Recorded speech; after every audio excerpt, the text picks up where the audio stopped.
Rádio Piauí.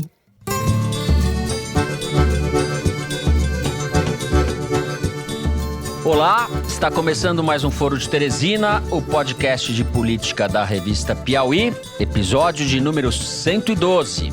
O que o povo sempre teve das Forças Armadas, além da garantia da lei e da ordem, foi a certeza da sua liberdade. E eu, Fernando de Barros e Silva, tenho mais uma vez o prazer de conversar à distância com os meus amigos José Roberto de Toledo, aqui no bairro, né, Toledo? Opa, Fernando. Sim, nós estamos estudando, temos falado sobre isso o tempo inteiro e as pessoas inadequadamente, por maldade, por ignorância, falam que isso é nova CPMF, mas não tem problema, o tempo é senhor da razão. Malu Gaspar, que está aí num cenário, vocês imaginem, na camada de ozônio. É isso, Malu? É isso aí, estamos gravando com o nosso fundo de camada de ozônio, que é o único ozônio que a gente quer. Certo. E Bernardo Esteves, em Minas Gerais, mas no fundo do mar. Acreditem se quiser. Tô aqui com esse fundo sugerido pela ouvinte e mergulhadora Angela Goldstein. Eu entendo a angústia e a aflição que os pais estão vivendo dentro de casa, né? Só que a preocupação central é com a vida das pessoas. Muito bem, vamos passar então direto para os assuntos da semana. A gente vai abrir o programa falando da revelação feita pela revista Piauí, que começou a circular este mês, de que o presidente Jair Bolsonaro ensaiou dar um golpe de Estado, na prática é isso, ensaiou fechar o Supremo Tribunal Federal numa reunião no final de maio, foi demovido pelos militares, pelos generais do Planalto. Vamos falar um pouco como isso se conecta ao que a gente tem visto de lá para cá. Em seguida, vamos falar do agravamento da crise econômica, de como o governo está lidando ou deixando de lidar com isso e o que esperar da boa e velha CPMF, o imposto que o ministro Paulo Guedes tenta a todo custo emplacar no Congresso com outro nome. Por fim, no terceiro bloco, a gente trata da pandemia, que nessa semana atinge a trágica marca de 100 mil mortos no Brasil e dos planos para a reabertura das escolas em vários estados do país. É isso, vem com a gente.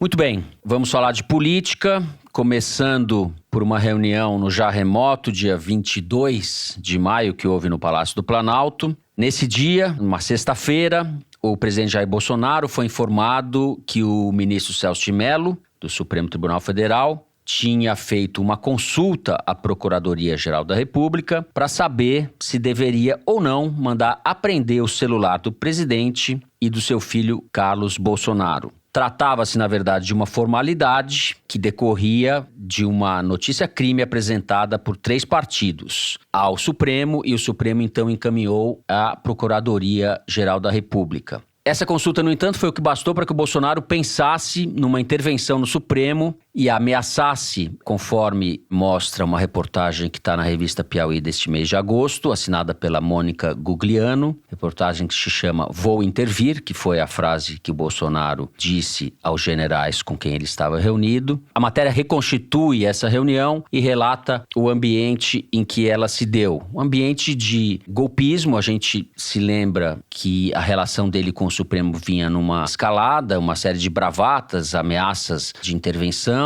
aqueles atos públicos organizados geralmente aos domingos, dos quais ele participava e incentivava no meio da pandemia pelo fechamento do Congresso e especificamente do Supremo. Enfim, um caldo de cultura que já foi bastante discutido por nós aqui. A novidade são os termos dessa reunião, termos esses que se conectam também com a reunião famosa do final de abril, na qual ele claramente manifestava a sua preocupação, interesse e disposição de intervir na Polícia Federal do Rio de Janeiro. Toledo, eu vou começar com você. Como é que você recebe essa nova declaração? Como é que a gente pode juntar o que houve ali naquele momento com o que aconteceu depois no comportamento do Bolsonaro? Bom, primeiro, quero deixar claro para o ouvinte que eu sei tanto quanto ele sobre essa reportagem. Eu não editei essa matéria, eu não sei quem são as fontes da Mônica Gugliano, só acho a matéria muito boa e bem escrita e bem apurada, porque você reconstituir uma reunião na qual só tinham 4 pessoas, com a quantidade de detalhes que ela reconstituiu, não é uma tarefa fácil. Mas isso nos diz também que, obrigatoriamente, eu não vou ficar tentando adivinhar quem são as fontes, mas é uma questão aritmética, né? Tinha 4 militares ou ex-militares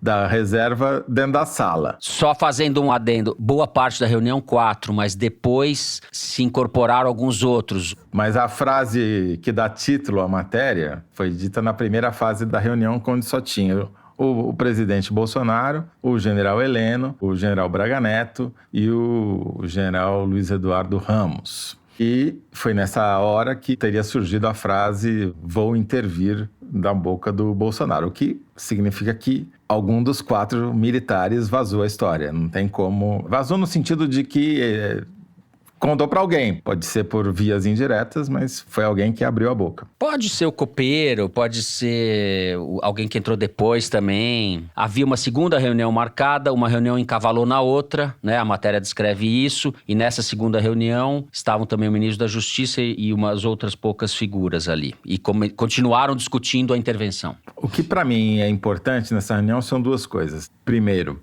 confirma o que a gente já sabia desde a campanha eleitoral, que o Bolsonaro, dadas as condições certas e necessárias para um golpe, dará um golpe. Ele é o escorpião, é mais forte que ele já falou isso explícita ou implicitamente muitas e muitas vezes, e quando colocado sob pressão, e vamos lembrar, nessa época, como você disse na introdução, estava no auge da pressão do Supremo contra ele, contra as tentativas de intimidação por parte do bolsonarismo e do Bolsonaro, e especialmente o alvo que ele temia mais era o Flávio, que nessa época não se sabia ainda exatamente o que ia dar, as revelações sobre o Queiroz, enfim, o inquérito contra o Flávio.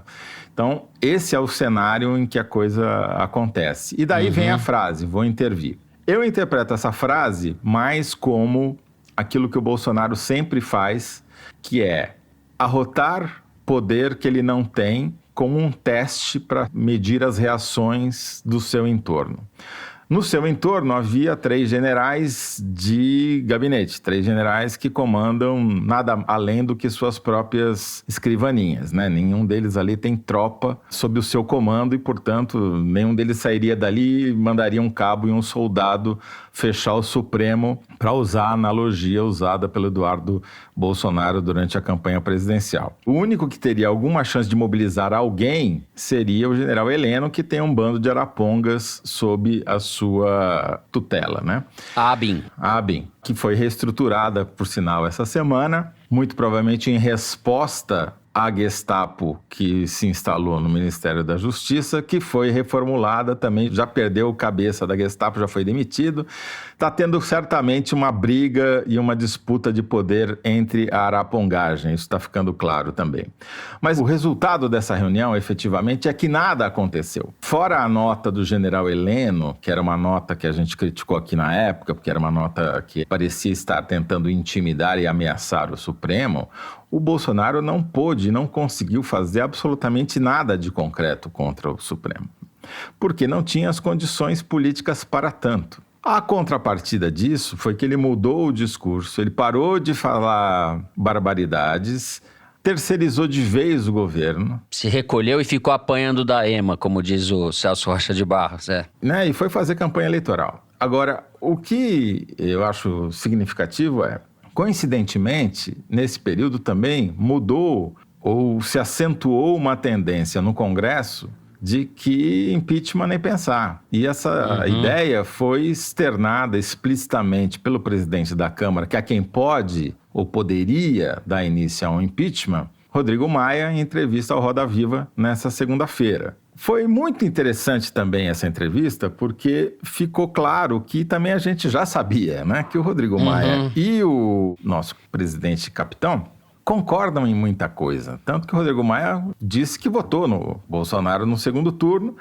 Ocasionalmente entraram em atrito. A política, para usar a frase desgastada do Magalhães Pinto, é como nuvem, né? Você olha hoje, ela está de um jeito, você olha amanhã, ela já está de outro. Então, nesse momento, Rodrigo Maia e Bolsonaro estão em consonância. Porque justamente o Bolsonaro mudou de tática e percebeu que ele não tinha força para ir para o confronto. E mudou de tática porque, efetivamente, ele não conseguiria mobilizar, ou se fosse mobilizar tropas contra o Supremo, isso geraria um conflito interno tão grande que não ia terminar bem, ia terminar mal para ele. Então, ele só não fez isso não por convicções democráticas, mas porque as condições não estavam dadas. Eu acho que o grande mérito da matéria é demonstrar isso, que dadas as condições propícias, Bolsonaro dará um golpe sim. E as condições propícias quais são? Não é só ter apoio no Congresso que ele está comprando com cargos e verbas, etc. Mas ter popularidade, que ele está também tentando comprar com os R$600 e com um sucesso relativo. Se o Bolsonaro com 30% de popularidade já faz isso,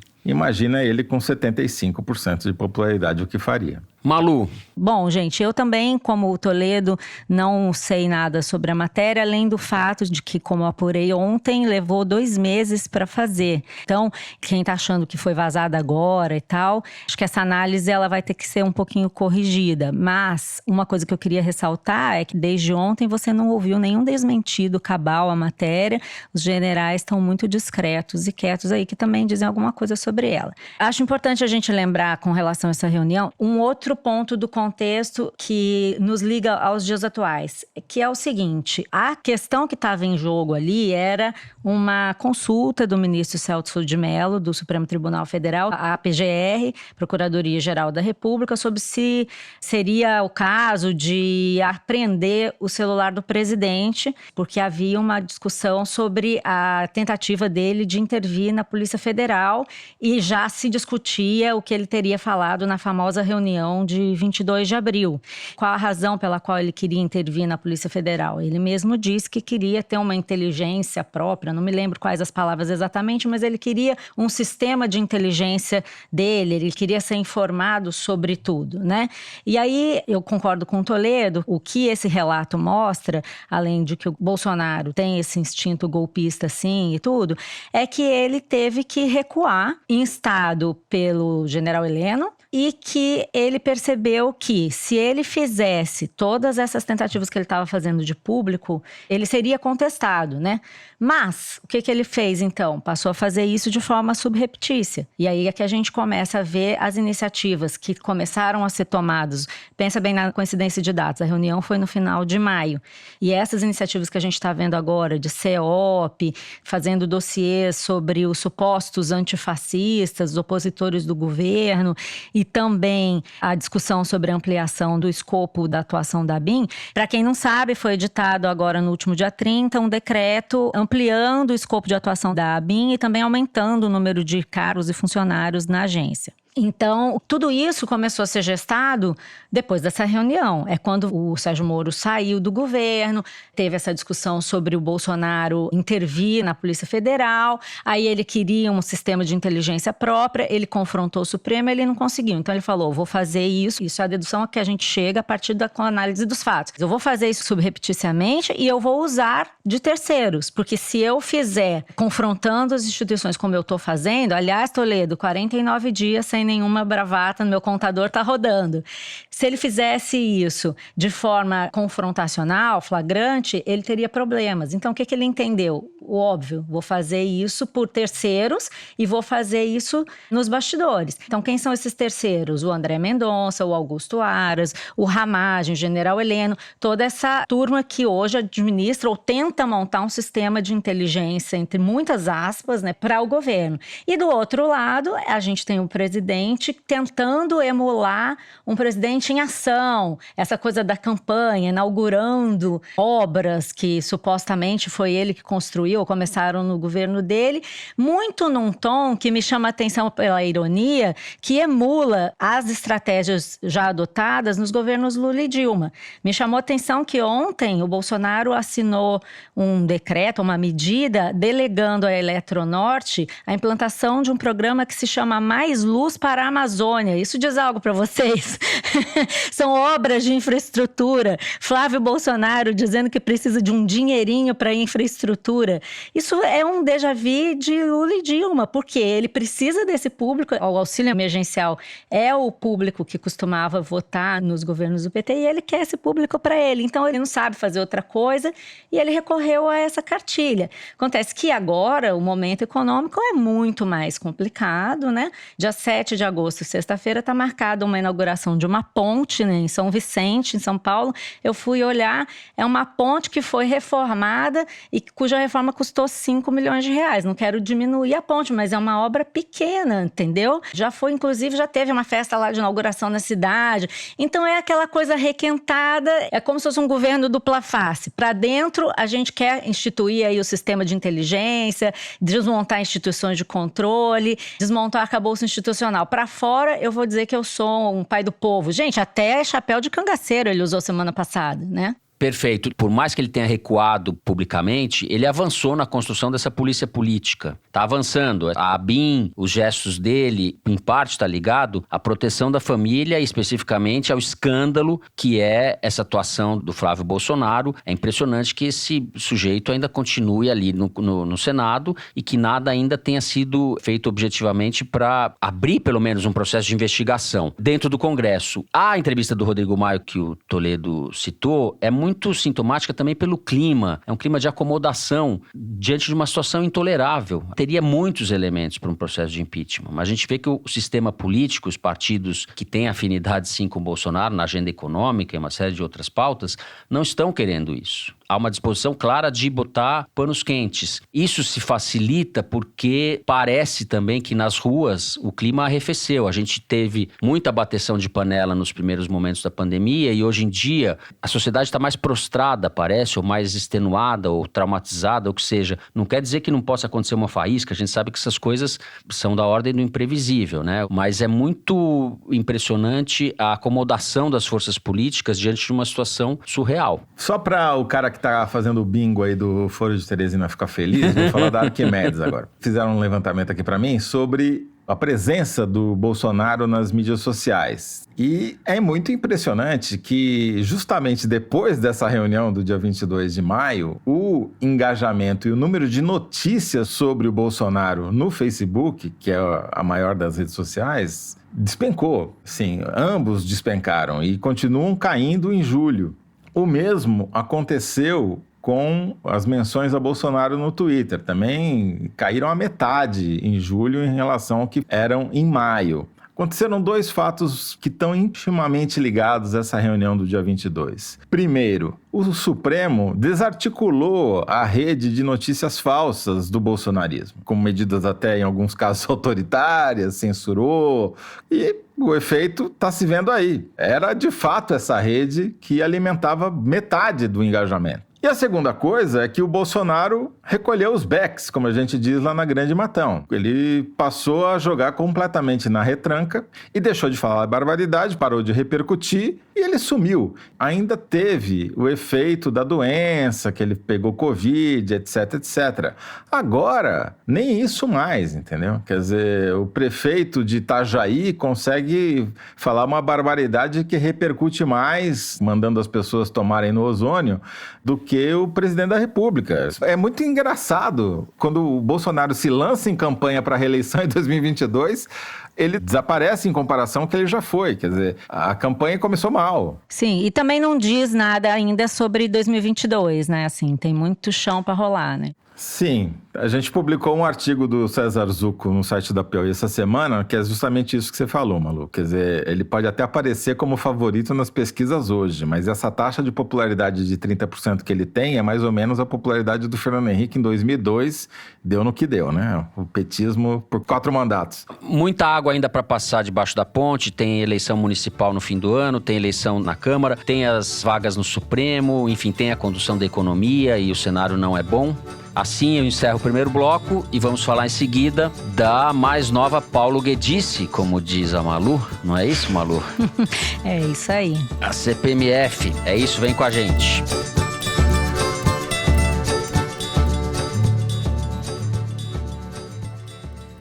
Este segmento foi apresentado pela MUBI, uma plataforma de streaming de curadoria onde você descobre, assiste e avalia filmes, de clássicos cults a obras-primas premiadas. É o seu festival de cinema online. Na MUBI, todo dia estreia um filme e eles são escolhidos por nossos curadores e não por um algoritmo. Assim, você investe mais tempo descobrindo filmes incríveis do que buscando o que assistir. Assista online ou faça download para aproveitar o melhor do cinema quando quiser.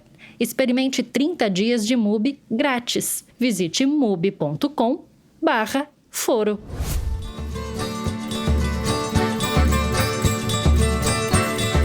Muito bem, vamos falar de economia. A gente tem uma crise de proporções inéditas causada pela pandemia. Ela é mundial e ela é muito grave no Brasil, como a gente já sabe. A gente tem uma bomba fiscal sendo produzida de forma acelerada e uma bomba fiscal gigantesca, todo mundo está falando isso. E a gente tem uma reforma tributária em discussão, Malu, na qual o ministro Paulo Guedes quer enfiar a CPMF com outro nome. Por onde a gente vai começar? Vamos começar pelo que a gente estava falando no bloco anterior da Paulo Guedícia, né? Na verdade, essa proposta de reforma tributária sobre a qual a gente está discutindo é uma grande Paulo Guedícia. Por que eu estou te falando isso? Porque, por exemplo, ontem o Paulo Guedes passou 5 horas numa audiência pública que foi transmitida online pela Câmara dos Deputados, falando de reforma tributária. E ao final de tudo, o que a gente ouvia de quem acompanhava o assunto é a mesma coisa que a gente está ouvindo há semanas. Qual é a reforma tributária? Ele foi capaz de falar 5 horas no Congresso e não explicou o que é que ele propõe como reforma tributária. Jogou vários chavões, que é uma coisa bem típica dele. O Brasil tem um manicômio tributário e os ricos têm que pagar mais. Aí ele reclamou, por exemplo, das críticas à CPMF, falou que os parlamentares e os críticos são ignorantes, e eu gostei muito da resposta da senadora Simone Tebet. Falou, olha, tudo bem, eu sou ignorante, na medida em que eu ignoro a sua proposta. Qual é a sua proposta? Mais uma vez, o Paulo Guedes fala coisas que ele não consegue nem explicar e nem detalhar. Ele chegou a dizer assim, mais uma Paulo Guedes, você pode reduzir até 5, 7, 8 ou 10 impostos, ou 20, ou 30, por que não, né, gente? Qualquer coisa, whatever, né? Então, eu acho que o primeiro problema é esse. O Paulo Guedes consegue enfrentar 5 horas de audiência com parlamentares sem esclarecer nada do que é a proposta do governo. Segunda coisa, não existe uma proposta ampla de reforma tributária do governo. O que existe é uma proposta de mudança de um imposto. Ele está sugerindo juntar impostos sobre consumo num imposto que chama de valor agregado, que é até uma coisa que é bem-vinda, dependendo de como seja feita. É o CBS que ele está, contribuição sobre bens e serviços. Seria um imposto a ser cobrado no final por valor agregado. Acontece que quando você muda um imposto, justamente porque o sistema brasileiro é tão confuso, é um emaranhado de impostos, se você tira um imposto de um lado, alguém vai ganhar, uma outra parte vai perder. Então, quando você discute isso, você tem que discutir o sistema, para que as pessoas entendam, olha, eu vou perder aqui, mas eu posso ganhar lá com o crescimento da economia, com o aumento disso, com a diminuição daquilo. Tem uma série de outros impostos que ele mesmo diz que estão na fila, que ele vai apresentar propostas, como imposto de importação, imposto sobre serviços, ICMS, imposto de renda, uma quantidade de impostos, e a própria CPMF, que ele não quer que se chame de CPMF, mas até agora, pelo que a gente entendeu, é exatamente isso. Só que ele não propõe, ele diz que vai apresentar em etapas. Ele não está sendo transparente, como ele mesmo defende que seja feito. Então, do jeito que ele está fazendo, ele está dizendo, inclusive falou isso ontem, que ele quer fazer uma estratégia de discutir os pontos aos poucos, senão vai confundir. Então aí tem 2 problemas. Você primeiro arrisca não conseguir chegar ao final da reforma, porque a cada vez que você faz uma proposta, você tem a resistência de um lobby ou de um setor que vai perder a arrecadação, em vez de você discutir a coisa como um sistema, do ponto de vista do Brasil. E a outra coisa é o seguinte, ele fala que o Brasil é um manicômio tributário, mas ele está tratando a sociedade agora como se ela fosse idiota. Fica todo mundo olhando, tentando adivinhar qual é o truque de mágica que ele vai fazer. Ele fica falando, fiquem esperando aí que vai dar tudo certo. Obviamente que não vai ser assim, até porque as propostas que estão no Congresso são mais amplas, mexem com outros impostos e vêm sendo discutidas há muito mais tempo. Arrisca acontecer, e a gente espera que aconteça, inclusive, o que aconteceu no Fundeb, entendeu? O governo quer pegar o bonde andando, quer sentar na janelinha e acha que todo mundo vai segui-lo. Se ele não conseguir explicar isso para a sociedade, ele não vai conseguir conseguir aprovar nada de reforma tributária. E a gente espera até que não, porque da forma como está a discussão, por exemplo, da CPMF, se for aprovada, a gente não sabe o que vai acontecer, né? Com o histórico que o governo tem, você dizer que você vai cobrar um imposto sobre transações e serviços sem dizer o que fica falando que é um imposto digital. Na verdade, um problema da CPMF, que é bom a gente falar, é que é um imposto regressivo. Cada transação você cobra 0,2%. Parece pouco, mas quando você soma tudo, você tem um imposto em cascata que incide da mesma forma para ricos e pobres. Todo mundo que compra um produto paga. Quando, na verdade, o que ele está dizendo que ele vai fazer é cobrar mais de ricos e menos de pobres, mas não é isso que a gente está vendo. Então, é sempre um Paulo Guedes, sempre um caô, sempre um truque, uma prestidigitação. E isso é que eu acho que não pode acontecer, entendeu? Você está vendendo transparência e está fazendo o contrário. Tá certo. Toledo, o homem que vende transparência e entrega. Muito obrigado. Depois eu pago pelo comentário, tá? Eu, Fernando, tô com a Helena Landau, economista, ícone entre os liberais brasileiros, foi diretora de privatização do BNDES no governo Fernando Henrique. E a Helena escreveu no Twitter o seguinte, que o Paulo Guedes é a desmoralização do liberalismo. E é mesmo, porque o que ele quer não é fazer reforma tributária. O que o Paulo Guedes quer é aumentar imposto. Só isso, recriar a CPMF. Porque no primeiro semestre desse ano, o governo federal perdeu a bagatela de 90 bilhões de reais em arrecadação em comparação ao primeiro semestre de 2019. E, ao mesmo tempo, teve que gastar mais 150 bilhões com o auxílio emergencial para as pessoas poderem sobreviver à pandemia. Então tem um descasamento que não consegue se sustentar por muito mais tempo. Ou ele precisa cortar gasto, e isso vai sacrificar a popularidade do chefe dele, do Bolsonaro, ou ele vai ter que aumentar a arrecadação aumentando imposto. Porque senão vai continuar acontecendo o que está acontecendo com a dívida. A relação dívida-PIB já é a maior do continente. Segundo o FMI, já está chegando em quase 100%. Ou seja, tudo que o Brasil produz ao longo de um ano vai pagar a dívida. Ou seja, o Paulo Guedes é um incompetente que está levando o Brasil para o buraco. E para evitar que caia no buraco, ele vai enfiar a mão no seu bolso. E como é que ele vai aumentar imposto? Ele vai aumentar imposto com o pior tipo de imposto que existe. Para quem não sabe, a CPMF faz 10 anos que ela acabou. CPMF é o seguinte, você vai no banco, você vai sacar dinheiro, você paga um pouquinho. Faz uma transferência para sua mãe, você paga um pouquinho. Ou recebe da sua mãe, paga mais um pouquinho. Tudo o que você faz, você paga. E o que eles estão falando, que a alíquota é baratinha, 0,2% do valor da transação... Primeiro é o seguinte, eles não esclareceram se é só na ida ou se é na ida e na volta, ou seja, você paga 0,2 e a sua mãe paga 0,2 também, o que dá 0,4. Segundo, o 0,2 não fecha a conta. Tudo que ele precisa, que ele perdeu, que ele precisa arrecadar, não vai conseguir com 0,2. O que ele quer é criar esse imposto mudando de nome, porque eles não falam em CPMF, né? O Bolsonaro prometeu que era contra, demitiu o secretário da Receita, Marco Sintra, o ano passado, quando ele falou que ia recriar a CPMF e tal, e não menciona o assunto. Encerrou uma entrevista essa semana quando alguém perguntou de CPMF para ele, tá certo? Ele foge da CPMF como o diabo da cruz, sem qualquer analogia em detrimento do diabo. O que me parece absolutamente claro é que a única coisa que o Bolsonaro quer é criar esse novo imposto, porque daí você cria o imposto e depois você aumenta a alíquota, entendeu? É fácil. É o que o Flávio Bolsonaro falou, precisa de um dinheirinho aí. Para quem? Para distribuir também para os nossos novos aliados do Centrão. Então é isso, basicamente é isso. Paulo Guedes está quebrando o país e para evitar a quebra, ele quer enfiar um imposto no ozônio de todo mundo. Nós estamos acelerando o carro de maneira inequívoca em direção à quebra, ao barranco. A minha dúvida é se vai ser a quebra com Paulo Guedes ou sem Paulo Guedes. Eu tô parodiando aqui aquele rapaz, Eduardo Bolsonaro, que falou, né? Não é questão de se vai ter golpe ou não vai ter golpe, é quando vai ter golpe, né? É golpe que ele falou, né? É ruptura.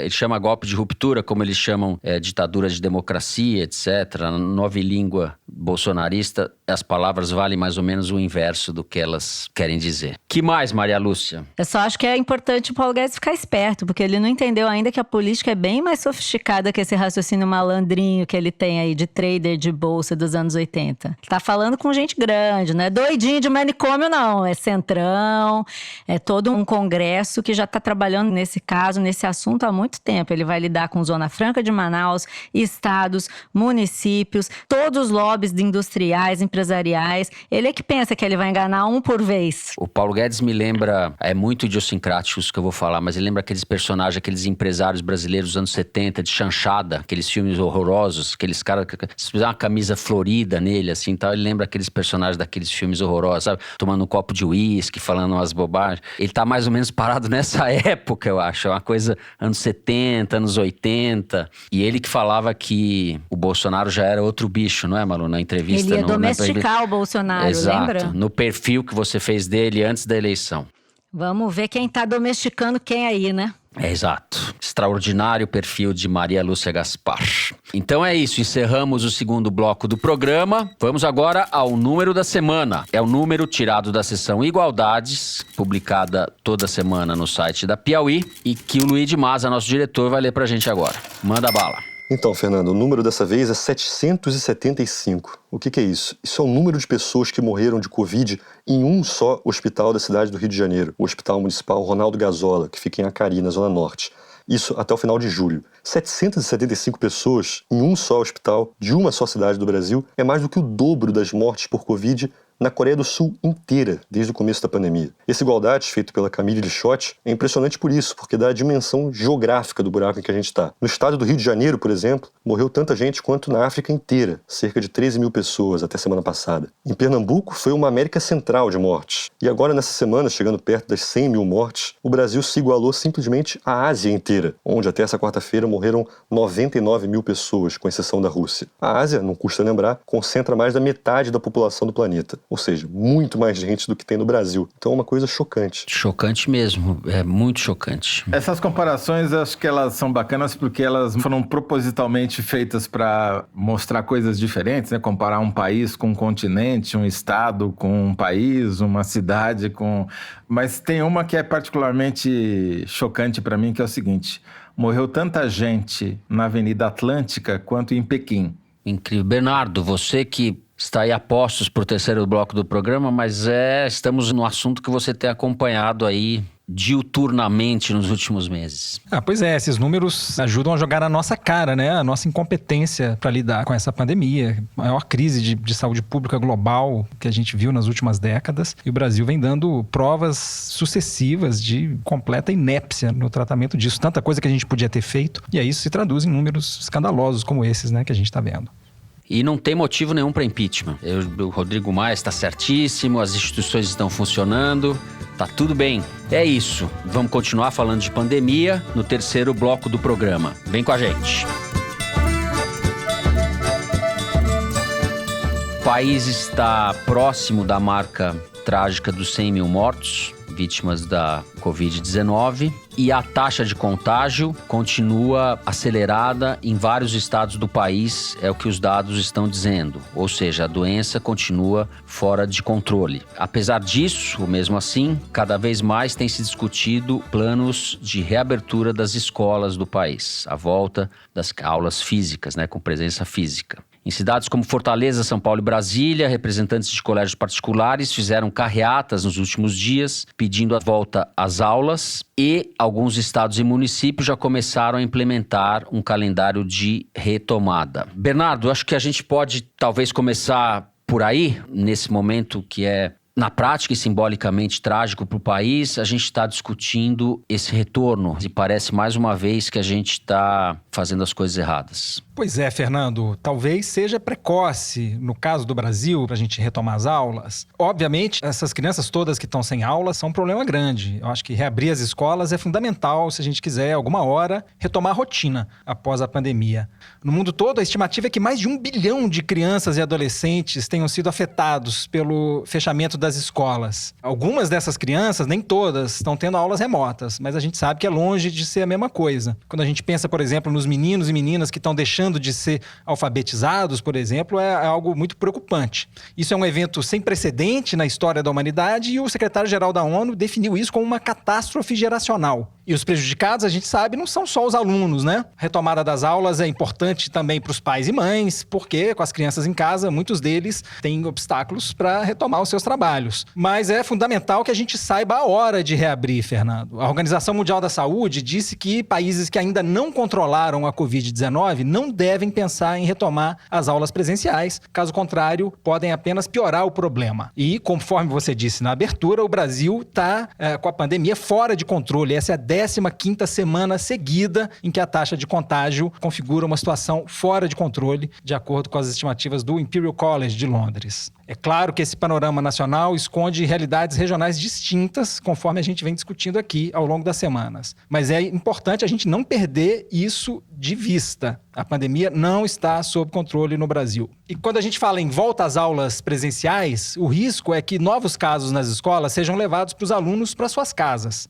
E a esse propósito, vale evocar um estudo recém-publicado que investigou o caso de um surto de Covid-19 que aconteceu num acampamento para crianças nos Estados Unidos no mês de junho, com centenas de casos. Esse estudo foi feito pelo CDC, o Centro de Controle de Doenças, e concluiu que crianças de todas as idades são tão suscetíveis quanto os adultos a se infectar pelo novo coronavírus e que são tão capazes de infectar outras pessoas quanto os adultos. Então, essa semana já teve colégios particulares que tiveram aula no Rio e em outras cidades. São Paulo não decidiu ainda se vai reabrir em setembro, é uma data que está colocada, mas há uma incerteza dos gestores. No Distrito Federal tem uma briga judicial, uma liminar de julho que suspendia a retomada das aulas, foi revogada. As escolas particulares agora podem reabrir. Enfim, é um cenário de muita incerteza. A gente vê discussões parecidas nos Estados Unidos. Nova York, por exemplo, está falando em reabrir as escolas em setembro, mas muitas outras cidades grandes daquele país decidiram começar o ano letivo em modo remoto ainda. No caso de Los Angeles, Miami, Houston e Washington. Se a gente pegar o caso de Chicago, que tinha decidido retomar em modo presencial com pequenas turmas, eles voltaram atrás. A prefeita justificou nos seguintes termos: nós temos que nos guiar pela ciência, ponto final, conforme ela disse para o New York Times. E os Estados Unidos ficaram assustados com o caso de uma escola no estado de Indiana, onde foi constatado o caso de um aluno infectado logo no primeiro dia de volta às aulas. Eu acho o seguinte, Fernando, seja como for, a gente tem que ter em mente os erros e acertos de quem já reabriu e viu o que funcionou e não funcionou. Alguns países europeus retomaram as aulas desde o mês de maio, sem que isso tenha gerado muitos surtos, mas a gente tem também o caso de Israel, por exemplo, um país que reabriu as escolas em 17 de maio e poucos dias depois houve um surto com centenas de casos e que foi atribuído, no meio de uma onda de calor, alunos que foram liberados para deixar de usar as máscaras em salas com ar-condicionado. Esse episódio foi considerado por muitos especialistas como um motivador de uma segunda onda naquele país. Eu acho importante a gente ter em mente um estudo do University College de Londres que concluiu que o único jeito seguro de se reabrirem as escolas no Reino Unido seria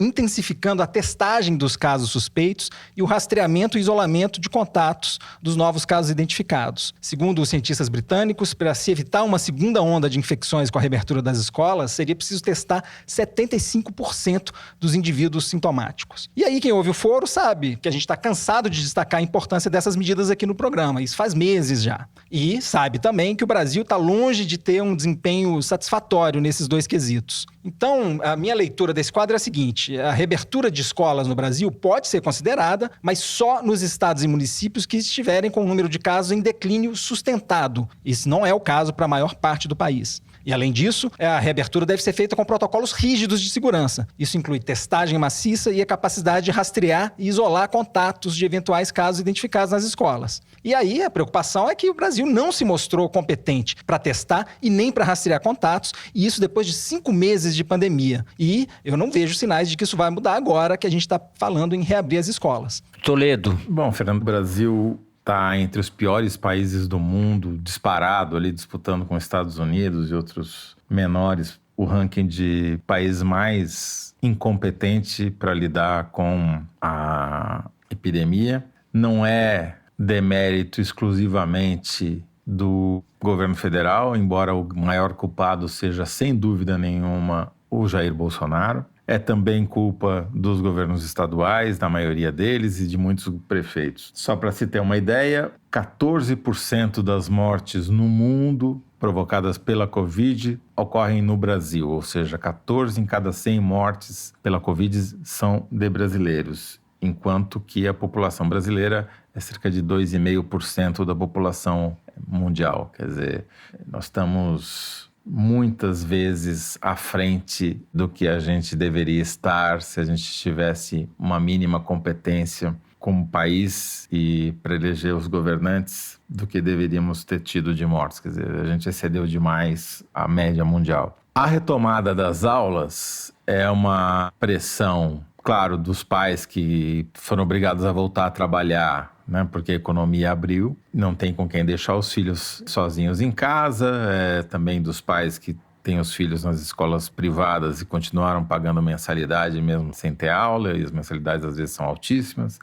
Não é uma coisa só de um lado querendo que as aulas voltem, então, portanto, é compreensível que haja essa demanda. Agora, o risco qual é? A gente publicou uma reportagem do Plínio Lopes e do Igor Soares logo no começo da epidemia no Brasil, lá em 7 de abril, mostrando como é muito grande a presença de crianças em idade escolar entre 6 e 17 anos em lares que abrigam também brasileiros idosos, brasileiros com mais de 60 anos. 15% de todos os brasileiros com mais de 60 anos dividem a mesma residência de crianças em idade escolar. Ou seja, 5 milhões de brasileiros com mais de 60 anos vivem com crianças que, se voltarem a ter aula, vão entrar num ambiente altamente contaminável. E o risco não é tanto para elas, mas mais para as pessoas que eventualmente elas vão contaminar quando chegarem em casa, principalmente esses 5 milhões de idosos. Então, as repercussões dessa decisão podem ser catastróficas. O que me preocupa é que nenhuma decisão de grande monta de política pública nessa epidemia foi tomada olhando os dados.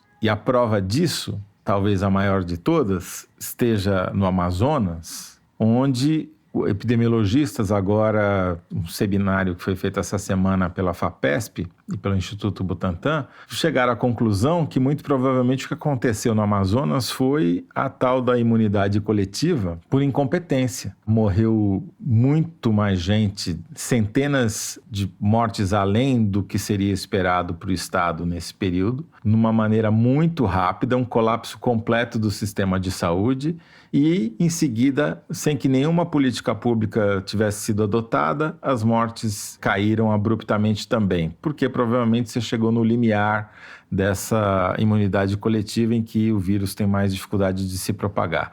O que eu temo é que a gente, abrindo as escolas, tenha um repique da mortalidade no Brasil. É bom lembrar que já faz mais de 3 meses que o Brasil tem mantido a média de acima de 1.000 mortos diários e não há perspectiva dela baixar desse patamar tão cedo, o que significa que esses 100.000 mortos que a gente vai atingir provavelmente no sábado correm o risco de dobrar até que essa epidemia acabe. Maria Lúcia Gaspar.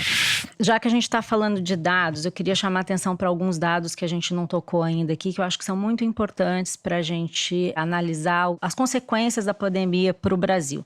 Então, peguei aqui alguns dados fornecidos pelo Wanderson Oliveira, que foi secretário de Vigilância Epidemiológica do Mandetta e está trabalhando justamente com essa questão, tentando auxiliar os estados a tomar essa decisão, se voltam ou não voltam para as aulas. E aí tem alguns levantamentos que mostram que, por exemplo, que a educação à distância, que é o que deveria estar sendo feito agora nesse momento, enquanto as crianças não estão indo à escola, não está funcionando.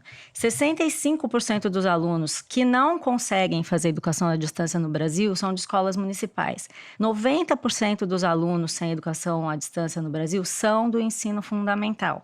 Essas crianças estão provavelmente entre os mais pobres no Brasil, né? Quem tem acesso à internet, é óbvio dizer isso, são as famílias que têm mais recursos. E já foi falado aí, o Bernardo falou em catástrofe geracional. Eu acho que é muito importante a gente considerar que existe uma questão complexa, que é o estrago que essa política pública negligente em relação à educação está fazendo com as crianças e com as famílias de baixa renda, principalmente, porque eu não tenho os dados aqui, mas acho que é uma coisa bastante falada, que as famílias mais pobres, em geral, são chefiadas por mulheres. Essas crianças estão na periferia, muitas vezes estão com o avô e com a avó para a mãe poder trabalhar, mas também moram em locais que têm menos condições de fazer isolamento. Então, muito possivelmente, essas crianças também em casa não estão em condições sanitárias muito favoráveis. E acho que seria importante a gente tratar essa questão da volta às aulas de uma forma ultra cuidadosa, mas também um pouco mais voltada para essa questão da desigualdade social e da educação. Por quê? Eu acho complicado a gente simplesmente decidir que no ano de 2020 não vai haver nenhuma alternativa, nenhuma tentativa de volta às aulas. Até outro dia eu estava vendo uma live da Natália Tachner, que é daquele Instituto Questão de Ciência, e ela fez uma provocação que eu acho que deveria valer para todos os brasileiros, principalmente para o governo Bolsonaro, mas para todo mundo que discute essa questão com bons propósitos, né? A gente deveria ter pensado por que nós abrimos, por exemplo, bares, restaurantes, shopping centers, até jogo de futebol, e não pensamos em abrir educação. Você botou as pessoas nesses locais, criou condições para que as pessoas voltassem para esses locais, possibilitou a ampliação da contaminação, abrindo shopping, abrindo bar, botando as pessoas na rua, e não pensou no que fazer com as escolas. O Bernardo citou vários exemplos preocupantes, inclusive o de Israel, onde, pelo que eu li, foi feita uma volta às aulas super atabalhoada, crianças não precisavam usar máscara, foi uma coisa meio atrapalhada mesmo, meio sem critério, mas também há exemplos positivos, né, que até o Anderson estava me mostrando aqui, estudos de caso em que, por exemplo, acho que o mais exemplar, que era o da Noruega, lógico, nós não vivemos numa Noruega, mas os caras, antes de voltar a abrir bares, lojas e outras coisas, eles pensaram primeiro como eles iam fazer para abrir as escolas. Isso quer dizer que nós temos que botar as crianças nas escolas de qualquer maneira?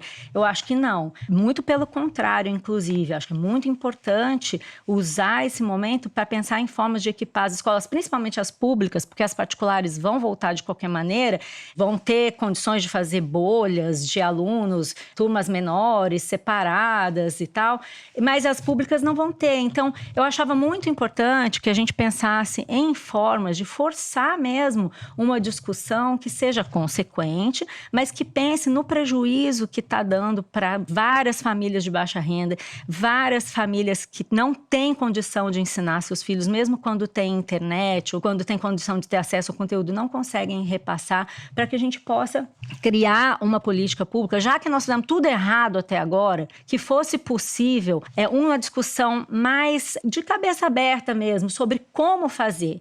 Porque ninguém pode imaginar, por exemplo, que a gente vai esperar via vacina. O Wanderson, que foi o secretário de epidemiologia, estava me falando o seguinte: na vacina de gripe normal, ela chega no Brasil, a composição da vacina em setembro, ela só vai ficar pronta em abril do ano seguinte. Você imagina se essa composição da vacina da Covid, que ninguém sabe fazer, não está acostumado, chegar no ano que vem, isso vai sair no outro ano, não vai ter vacina. Então, nós vamos ter que conviver com o vírus. A gente tem que pensar numa forma de voltar, acho muito importante voltar, e acho importante a gente chamar atenção para a inépcia do Ministério da Educação. Ninguém ouviu nenhuma palavra do Ministério da Educação até agora sobre como coordenar uma iniciativa nacional sobre isso. Não existe. O Ministério da Educação, a exemplo do Ministério da Saúde, é uma entidade ausente, né? Tem aspectos muito graves dessa exclusão das crianças da escola que vão mesmo ser efeitos para toda a geração. Você está vendo que as crianças não estão aprendendo.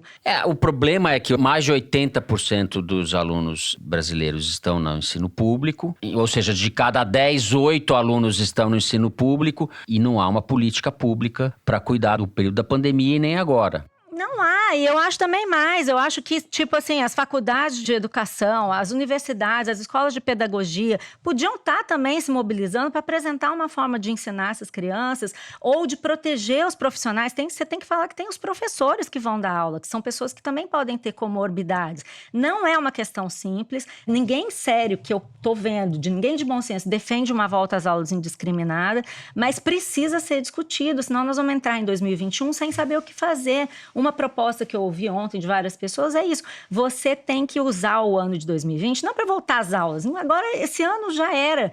Mas é aprender como fazer, porque não dá para esperar uma vacina. Quando a gente começou a falar sobre a pandemia aqui no foro, desde o início, a gente sempre falou isso. Nós vamos ter que aprender a conviver com esse vírus. Nós vamos ter que aprender a lidar com isso da melhor forma possível. Então, acho que talvez fosse o caso, claro que eu estou sendo meio ingênua aqui, eu e a minha ingenuidade, de querer que se faça políticas públicas consequentes no Brasil. Mas se tem uma questão prioritária para o Brasil, onde todas as forças deveriam estar estudando, preocupadas em tentar resolver, é essa. Essa é a questão mais importante do Brasil hoje. A primeira capital que deve voltar às aulas é Manaus. É Manaus, é. Por quê? Por incompetência, né? A gente, justamente aquilo que eu estava falando antes, morreu tanta gente que não precisava ter morrido, a ausência do poder público foi tão grande, a falta de planejamento, a falta de política pública foi tão avassaladora, vai voltar a aula porque a maioria das pessoas que poderiam morrer já morreu, né? Mas mesmo no Brasil, né, Toledo, outros estados, tem estados também nessa condição, né, que já a pandemia já está passando, só teria que ter uma articulação, uma coisa mais... Mas está passando, mas tem um risco de voltar, como o caso de Israel mostra, quer dizer... Mas tem outros casos que mostram que não voltou, tudo mas depende da forma como você faz. Então, mas aqui no Brasil, quem berra mais leva primeiro, então por que abriu shopping center e não abriu parque? Porque não tem lobby para abrir parque. É isso que eu tô falando, não tem o lobby da educação. As pessoas são capazes de fazer lobby para voltar a jogar futebol, mas não fazem lobby para voltar à educação. E isso não é uma coisa que se deve esperar do governo Bolsonaro. É isso que eu acho. As pessoas que estão sinceramente preocupadas com o problema social, desigualdade social e o problema da educação no Brasil, deveriam estar bolando um plano e não gritando contra a reabertura das escolas sem discutir ponto a ponto. É preciso, isso é uma coisa necessária para todas as famílias de baixa renda do Brasil, todas.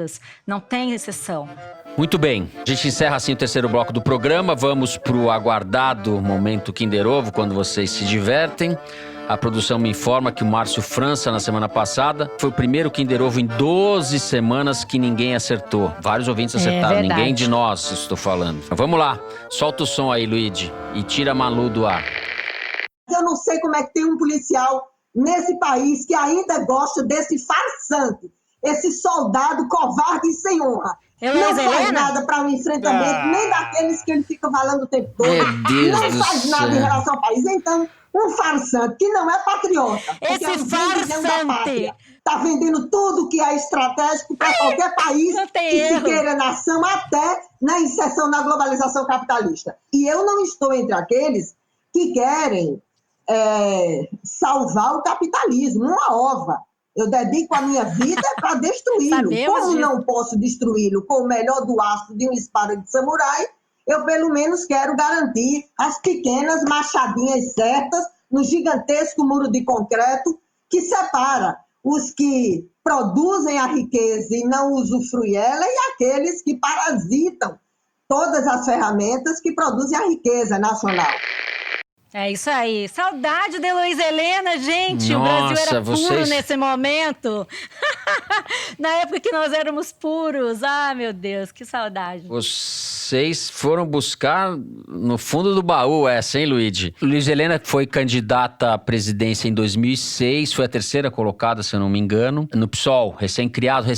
O PSOL foi criado no começo do governo Lula por uma dissidência do PT. A Heloísa Helena liderou ali aquele grupo de dissidentes, justamente que eram contrários à reforma da Previdência que o Lula tentava fazer. Esse foi o estopim da criação do PSOL. E a Heloísa Helena ali teve um desempenho bastante surpreendente na eleição. Mas dá saudade, né? Na época que as pessoas discutiam ideias. Podem ser até ideias com as que a gente não concorda, mas era tão assim, sei lá, romântico.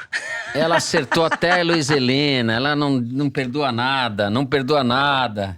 Bom, só para que conste, Heloísa Helena, ex-senadora por Alagoas, primeiro pelo PT, depois pelo PSOL. Ela disse essas coisas numa live com lideranças de esquerda no canal de Antônio Neto, presidente do PDT, na cidade de São Paulo, no dia 1º de agosto agora.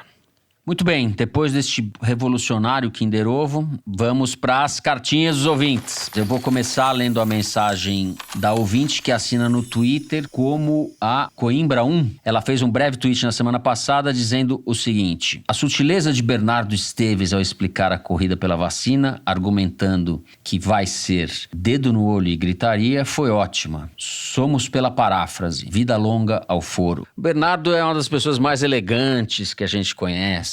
É isso aí, Fernando. Os entendedores entenderão, né? Exato. Então, gente, primeiro eu queria mandar um beijo muito grande pro ouvinte que assina no Twitter como Carlos, não sei bem como que a gente deve falar o nome dele. Os caras inventam cada nome no Twitter também, a gente não consegue nem ler o nome das pessoas. Mas é um querido, me acompanha no Twitter e ele falou que se eu mandasse um beijo pra ele, ele ia morrer. Eu prefiro que ele não morra, mas eu mando o beijo mesmo assim. Fica com o beijo da Maria Lúcia, ó, se sintam privilegiados, tá cheio de gente querendo o beijo da Maria Lúcia. Ela não manda beijo por aí. Uau! Ele disse que tá comemorando 3 anos de namoro com Renan Carvalho, então um beijo pros dois, muito grande, parabéns, tudo de bom, felicidades. E a outra mensagem que eu queria ler é um desaforo que chegou da Jéssica da Mata com relação à nossa discussão sobre Lava Jato e Augusto Aras na semana passada.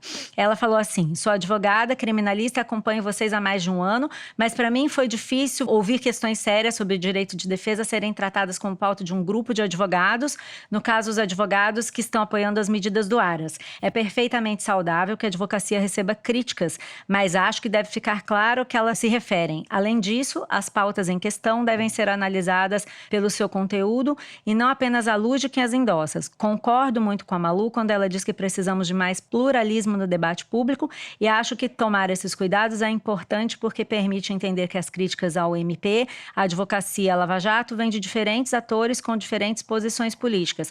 Ótimo, Jéssica. Inclusive, eu queria aproveitar para dizer uma coisa que eu acho que é importante ficar claro. Eu não só não tenho nada contra advogados, como tenho grandes amigos advogados, tem pessoas que eu respeito muito que são advogados, conheço muitos, e tem advogados que são pessoas super inteligentes, com as quais eu concordo e que são necessários, etc. Tem uma atuação relevantíssima na sociedade. Agora, quando eu falei da história do Augusto Aras com os advogados, eu queria principalmente apontar um conflito de interesses ali, né? Já que o Ministério Público tem uma função que é, em tese, de defesa do patrimônio público. E muitas vezes essa posição bate e conflita com a de advogados, né?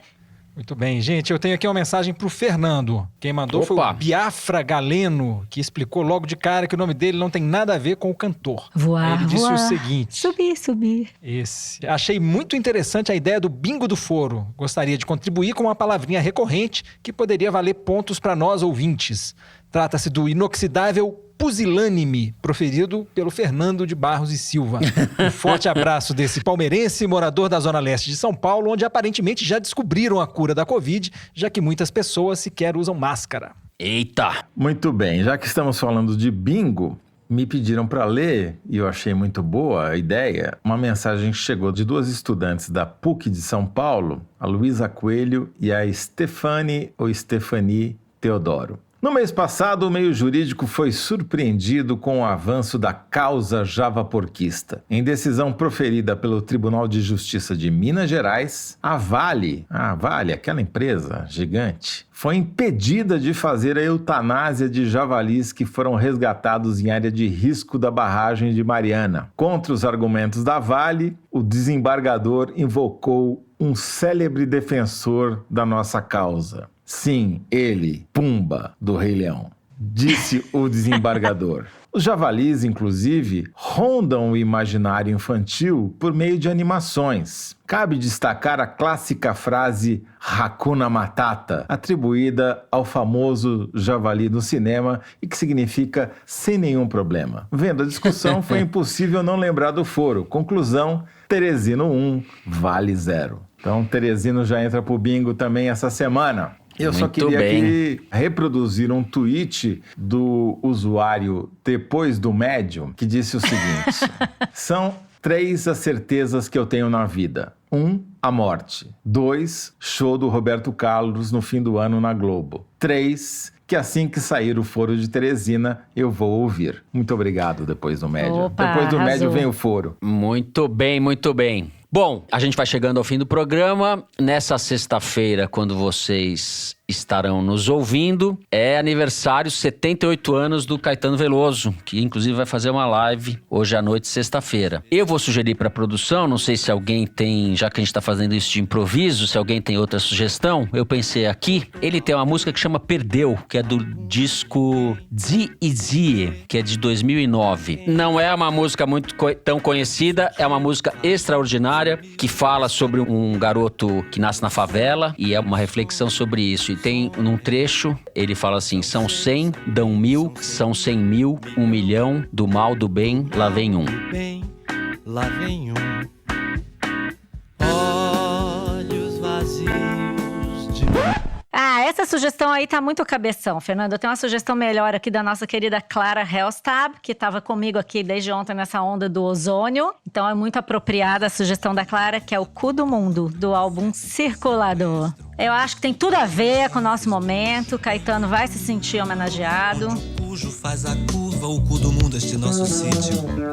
O crime estúpido, criminoso. Muito bem, agora sim eu mando, porque a parte que eu vou ler aqui, fazer a justa homenagem a quem faz este programa. Foro de Teresina é uma produção da Rádio Novelo para a revista Piauí, com a coordenação geral da Paula Scarpim. O nosso diretor é o Luiz de Maza, as nossas produtoras são a Mari Faria e a Luísa Ferraz. O apoio de produção aqui em São Paulo é do Vitor Hugo Brandalize e da Clara Helstab. A Mari Faria edita o vídeo do Foro Privilegiado, o teaser que a gente publica nas redes sociais da Piauí e no YouTube. A edição do programa é da Evelyn Argenta e do Thiago Picado. A finalização e a mixagem são do João Jabassi, que também é o intérprete da nossa melodia tema, composta pelos piauienses Vânia Salles e Beto Boreno. A nossa coordenação digital é feita pela Kelly Moraes e pela Yasmin Santos. A checagem do programa é feita pelo Plínio Lopes, a mais nova aquisição do Foro de Teresina. O programa continua sendo gravado nas nossas casas, sempre com o apoio do Estúdio Rastro, do Dani Di, e da Som de Cena, do Gustavo Zisman. Eu, Fernando de Barros e Silva, me despeço dos meus amigos. Bernardo Esteves, aí no fundo do mar. Tchau, Bernardo. Um abraço, gente. Até semana que vem. Malu Gaspar. Tchau, Malu. Tchau, gente. Direto aqui da camada de ozônio, que é a única que a gente quer. E José Roberto de Toledo. Tchau, Toledo. Tchau, Fernando. Só pra te contrariar, eu vou citar Caetano Veloso de outra música, tá? Que é O Homem Velho deixa vida e morte para trás, segue rumo e nunca mais, né? Essa é bonita. É pro pai dele. Ele fez pro pai. Bom, com esse momento poético do Toledo, a gente encerra o programa. É isso. Até a semana que vem.